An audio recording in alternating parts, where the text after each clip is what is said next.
It's the Joe and Joey's Imagination Station, where we learn together, we play together, we explore together, and help each other. Welcome back to Joe and Joey's Imagination Station, kiddos! Today, we'll be teaching you kiddos something new.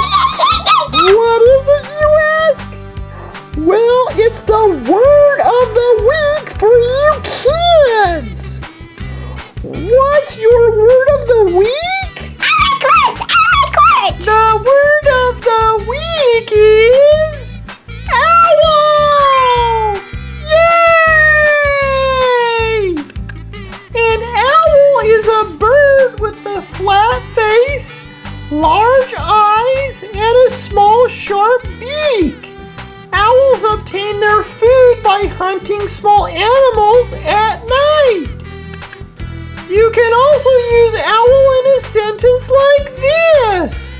The white owl turned his head to look at the kiddos. Alright, kiddos, tell your parents the word you just learned from Joe and Joey. Owl!